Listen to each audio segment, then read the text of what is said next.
Hi everyone, it's me. If you're new here, my name is Alanna and I'm a Canadian, but I live here in the UK. And if you're not new here, hey, how's it going? When I first moved here to the UK, it took me a shocking amount of time to fully understand what British people were saying to me. I always thought, coming from Canada, a predominantly English-speaking country, right? If we just ignore the French people for a little bit. I thought coming from Canada to the UK, it's not gonna be a problem. I can speak the language. I was wrong. Today I've got 14 unwritten rules of British small talk that took me a long time to understand. So without further ado, let's go. Number one, we have understatement is a sport. I found British people love to speak in understatements, both good and bad. It's almost like talking directly is just a bit too much. So if a British person says to you, it's a bit windy, you can expect that there is a literal hurricane outside. Or you ask someone how they're doing and they say, oh, I'm not too bad. Their life is falling apart. Number two, simply sorry. Saying sorry here is such a knee-jerk reaction, but what makes me smile is that British people will say sorry even if they are not the ones at fault. So if you're at the supermarket and someone's like pushing a trolley, someone's pushing a trolley and they bump into you, the person being bumped into will likely say sorry. Squeeze past someone in a supermarket, sorry. Accidentally bump into someone, I'm so sorry. Even if someone bumps into me, I'm like, sorry about that, my fault.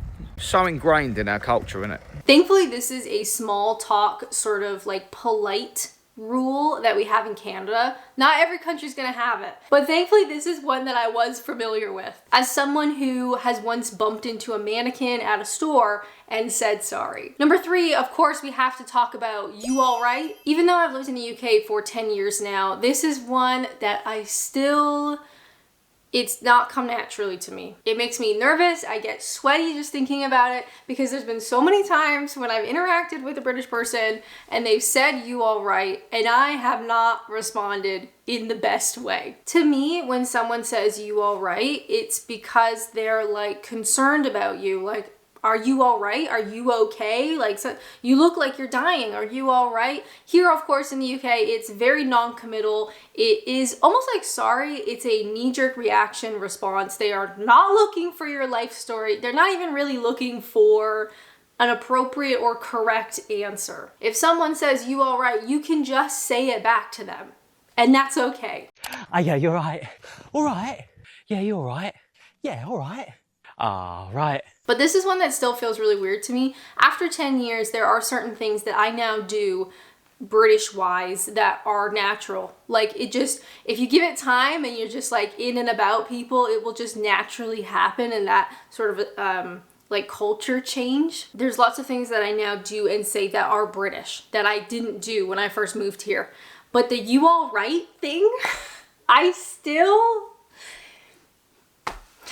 can't. And I think a big part of this is my accent. Saying it in my voice sounds wrong. And there's no way around that. Unless I do a fake British accent, in which case I will just offend everyone. Number four, an unspoken rule in terms of small talk with British people. We obviously have to mention the weather. In any situation when you are in the UK and you don't know what to say to someone, just talk about the weather. British people will talk about the weather to strangers at a bus stop, to the cashier at Tesco, to their family and loved ones. It is a perfectly acceptable conversation topic, but also the British people just kind of love to talk about the weather. So it is a great option if you are someplace and you're talking to people that you don't really know or you're not really comfortable with. You don't know what to say. Talk about the weather. When I mention this, I already know what you guys are gonna say. When I mention this, British people usually say it's because the weather here changes so frequently and so quickly. And so it's makes sense to talk about the weather because it's something that's consistently happening and changing and whatever. But I will say, the same is true in Canada. We can have a frigid, snowy, minus 15-degree morning where you're going off to work and it's sunny and people are in shorts by the time you're having lunch. So I just have to say that sort of logical, well, it changes really rapidly. That's why we have to talk about it. I think you guys just like talking about the weather, and that's okay. Number 5, unless my numbering is wrong, in which case, don't worry about it. Number 5, when we talk about small talk, of course, we need a section on public transport. There are very clear and yet unwritten rules when it comes to volume on public transport. Now I know on some trains there's usually like the quiet carriage where it's supposed to be like quiet, but realistically British people are expecting all of the other carriages to be quiet too. There may not be like actual signs everywhere like don't talk too loud or don't play music or whatever, but it is expected that you are going to be quiet and you're not going to be annoying. So if you want to talk in a carriage, sure, people talk, that's fine, but it better be quiet. The absolute worst is when somebody is playing something on their phone, whether it's a game, whether it's like videos, whether they are on the phone. You know what I hate? When people are on the phone and they're talking to someone on speakerphone like this. How is this better than just doing this? Do you know, like I cannot imagine being literally anywhere, let alone on the train, and talking on my phone like this.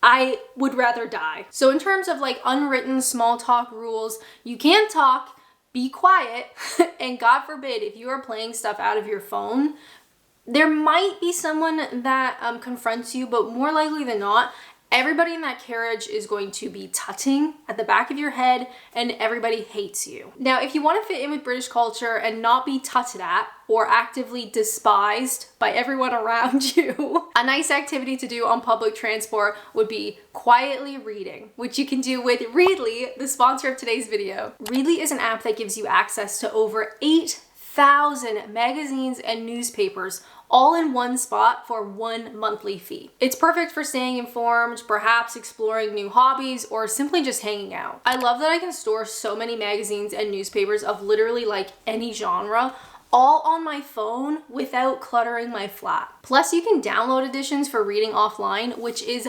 perfect for those journeys on public transport when the Wi-Fi signal sucks. And I can promise you, nobody is going to be tutting at the back of your head if you are reading quietly on a train. Ones that I personally like are This Week, Time, The Independent, Good Food, even Simply Crochet. Crocheting is my new favorite thing. And there's loads of crochet patterns that I've bookmarked and can use for future projects. If you want to give it a go yourself, you can try Readly free for 2 months and you can cancel anytime. You can scan my QR code or check out my link in the description. Number 6 of British small talk rules we have to talk about without talking about, which is to say that this chapter is called Avoid the Real Topic. And with that, my legs have gone asleep.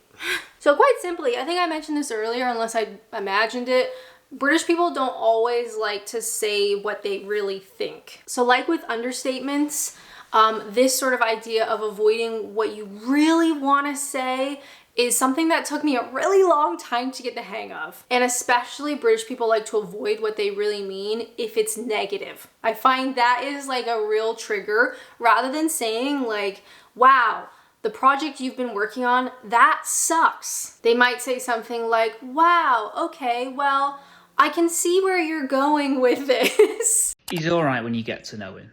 I actually don't mind him. He's harmless, really. He's fine in small doses. He's a bit of a character. He says it as it is. He's Marmite. He's a bit Marmite. The name of the game is to be indirect.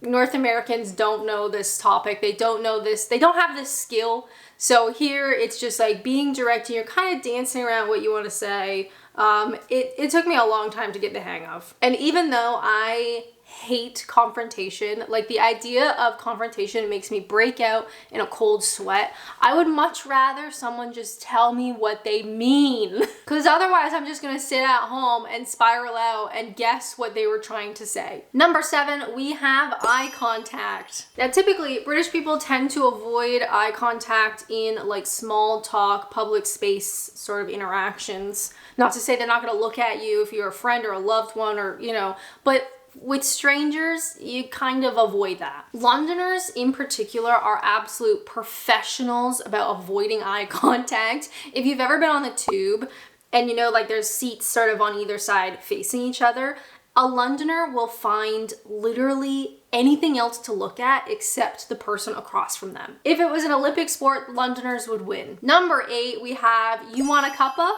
There is a ritual of offering tea, even if you yourself do not want tea. If anyone enters your house, a plumber, the landlord, a friend, a loved one, anybody, who else would be in your house?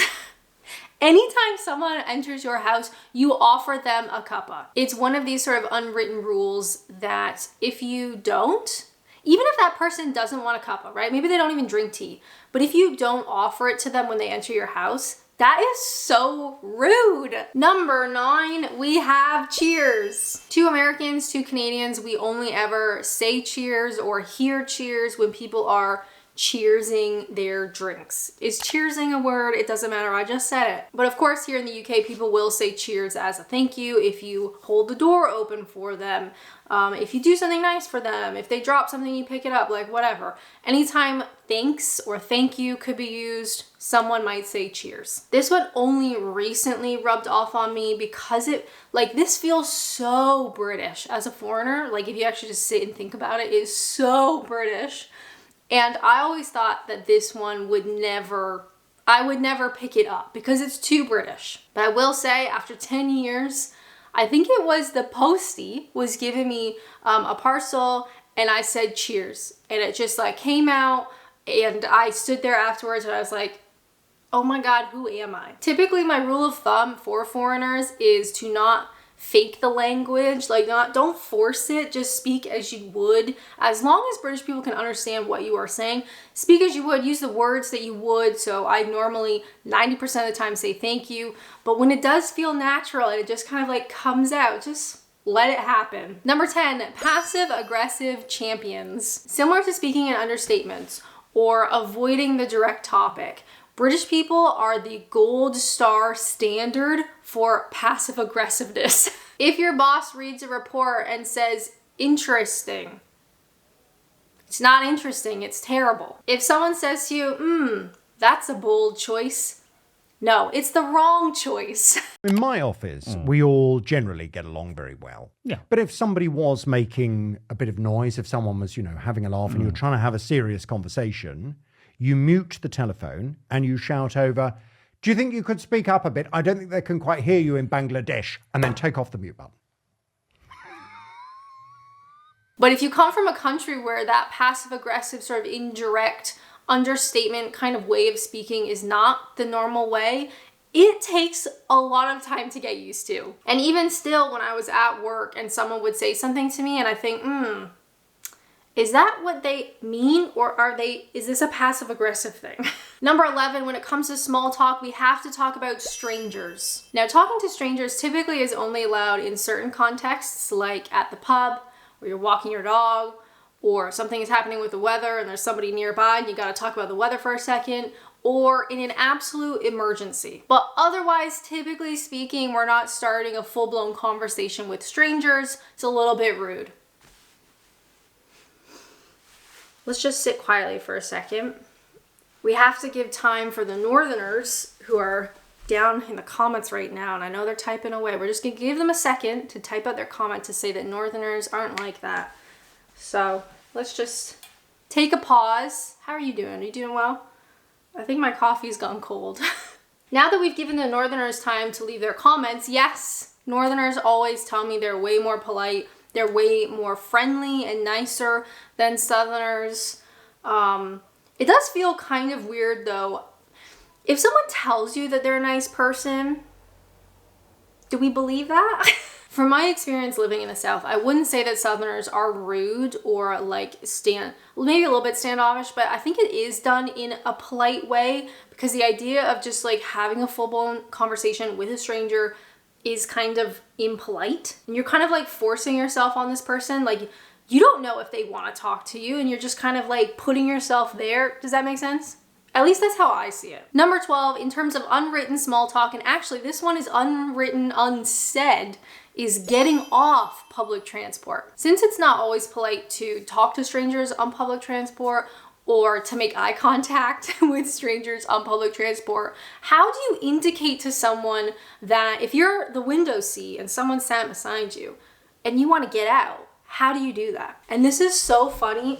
Okay, we gotta move again. This is so fun because I think every person watching this video will understand what I'm talking about, and it is not written about anywhere. It's not said. It's not even like a sound. But the rule is, if you start rustling your stuff, like you start maybe getting your bag or you're like moving your stuff around, you're indicating to the person beside you, or maybe even multiple people, that you're the next stop and you want to get out. And those people will move. I love this. It's so like everybody knows. Everybody knows what you're doing. You don't have to say anything. You don't even have to look at that person. You just have to start getting your stuff together and everybody will get out of your way. I love it. Number 13, I want to call this, I'll let you go. I wanted to add this to the list because it came up recently. I had somebody call me and it was like quite a lengthy conversation, you know, and then they said, okay, well, I'll let you go. Like, girly, you called me. But I love this one because it's such a fun way to like, you've initiated something and you need to say a line that you want to end this conversation. I'll let you go. And number 4, this might be, aside from the train or public transport, I want to get out thing, this might be my favorite. And we are calling this right. The universal sign that someone is about to leave a conversation or a situation is they slap their knees and they say, right. Right. Now to the slap right, you might add something like, right, well, best be off, or right, well, we better get going. But if you are truly skilled at the art of small talk and of British culture and unwritten British rules, all you have to do is slap the knees. And everybody knows what you mean. Honestly, oh dear. Oh. Right, let's get out of here. Come on, let's go. We best be going. Come on then. Big shout out to Readly for sponsoring this video. Don't forget to check out my link in the description if you'd like to watch something else right now, which honestly would be so good. I hope you like this video, but if you want to watch more, how about this one?